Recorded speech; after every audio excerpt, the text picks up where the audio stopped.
I used to be a TA slash behavior specialist for sixth graders in the public school system. And I had this little boy in science class. Science class was like his kryptonite. He'll just spaz.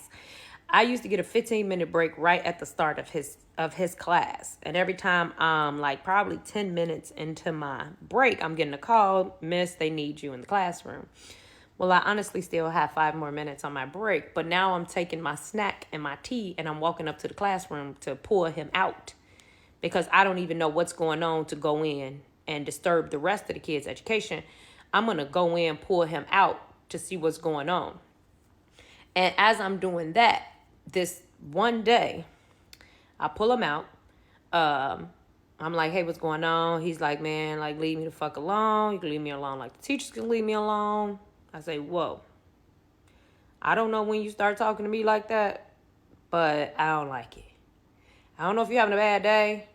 If somebody didn't put no goddamn syrup on your pancakes, I don't know. But I'm going to give you a minute to figure out who you talking to. Because I don't think you're talking to me. This not us." So I give him a minute. I finish eating my snack and drinking my tea. I say, "So you want to tell me what's going on?" He said, "No, I don't." I said, "Okay, well, let's just sit here for a couple more minutes until you calm down." There you go. You sit back down. And he said, "I'm going to sit down, but I ain't going to do nothing." I said, "You can sit down and you can put your head down, but you can't go in there and cause a ruckus. That's what you can't do." So he said, "Okay, I'm going there and go to sleep." I said, "Well, go in there and go to sleep. Just go in there and be quiet, though, so you're not disturbing nobody else." So when he go in there and go to sleep, the teacher's like, "Michelle, can you watch the class for a couple of minutes because I need to run to my office?" I said, "Okay." I'm thinking she's going to run to her office for a couple of minutes for whatever reason. So I'm watching class because at this point, she's giving him independent work time. And so I'm like, everybody working, my students in the back, sleep, with his head down, not causing no trouble. I said, "Okay." She comes back. She's like, "Thank you so much. If you can go wake him up, that would be great." I said, "I think he need a couple more minutes. We're going to let him live. And, yeah, I'll get him in a couple minutes." And so she's like, "You do listen to me in this class." Yes, and I'm thinking we supposed to listen to each other in this class. She was like, that's exactly what she did.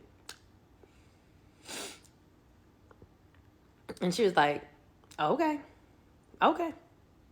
And I'm like, okay. And so now the kids are kind of like, getting attention. And that's me. Anyway, so I go over and I'm like, I sit next to him, whatever. I was like, "I'm going to give you a couple more minutes. Then in a couple of minutes, you got to put your head up and we got to do what we got to do." So he's like, "Okay, miss." So he put his head up and he's like, "I just don't know what I'm supposed to be doing. Like, I'm failing this class. I'm far behind in this class. I don't give a damn about this class." I said, "Okay, well, let's just act like we give a damn in this class. Let me help you." So as I'm helping him, she comes back and say, "I think you're helping him too much. Has he even tried to do it on his own?" I said, "Do you want me to let him do it by himself?" She said, "I encourage that." Okay, I'll let him do it on his own. When he hear that she encouraged him for me not to help him and him do it on his own, he blow up. "Man, that's the fuck I'm talking about. Ain't nobody here to help me. Ain't nobody here to da. I'm like, all right, back in the hallway. And she's like, no, he don't need to go in the hallway. He needs to calm down. I don't know. So I'm like, he get the flipping over the desk, "Bro, in the hallway, for real now." So she's like, "Oh my God, this is the problem." And so, but you're not going to hurt another student and hurt, the environment's not safe no more. He's making an unsafe environment for everybody. Flipping desks, throwing chairs. Let's go. So we go out. That's when I know my supervisor come because he's like being super dangerous now. So in these cases, because I'm a girl, I always call a male if it's a boy or if it's a girl. If it gets beyond me, I'm gonna call for some help because you're not gonna mess me up. So I call for my supervisor. He comes. He's like, "Bro, calm down. What happened? Why are you doing all that?" The teacher has pulled him. I'm not even knowing this had happened. When we calm him down, he like, you finna go sit in my office for the rest of the time. Like, don't even worry about it. So he go in his office like, "Michelle, I need to pull you." "Pull me where?" He's like, "Come here."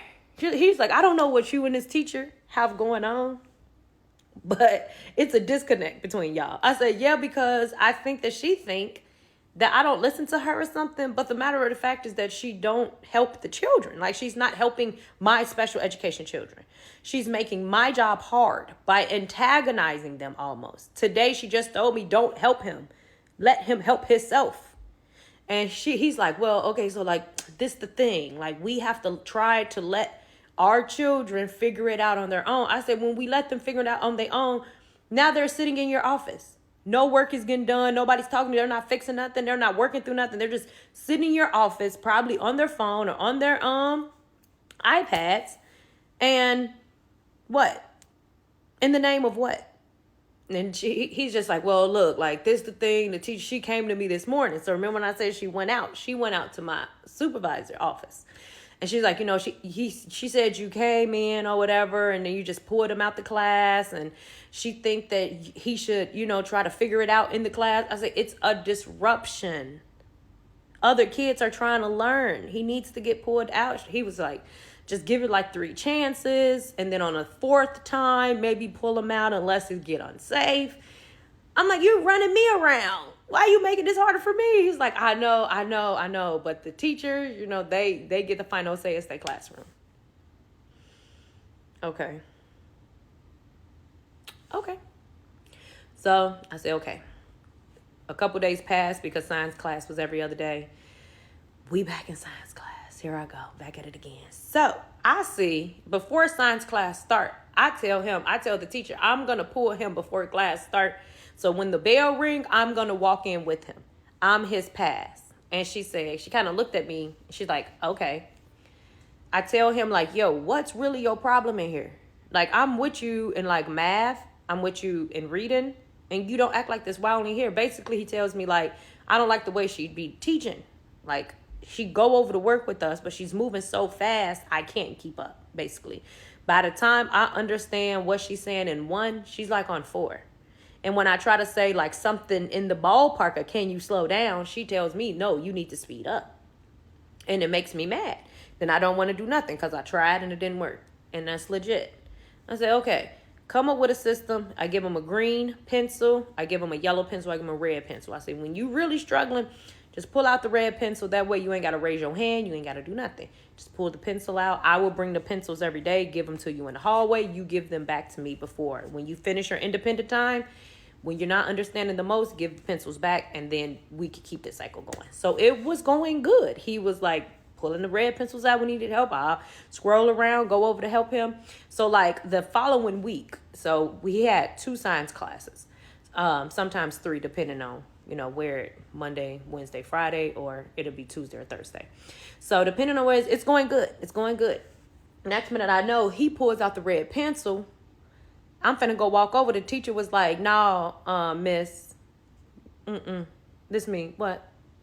She's like, no, he doesn't need any help. I've been noticing. Now, done put this boy on blast. I've been noticing that you've been helping him when he pulls out his red pencil. Now, everybody's looking to see, you know, blows up again. Man, fuck this. Da-da-da-da-da. I'm like, rightfully so, because you're really antagonizing my kids. Why are you antagonizing my kids?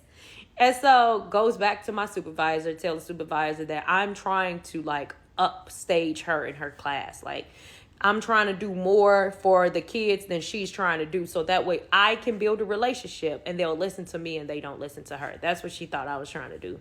Baby, I'm just trying to keep this boy in this class so he does not fail this class.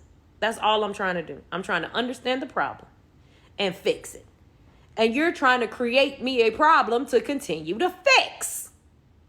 So I eventually transferred to a different science class. And then I talked to his counselor to get him transferred to the science class I was in. And surprisingly enough, the little boy started doing good because the science teacher wasn't a dick.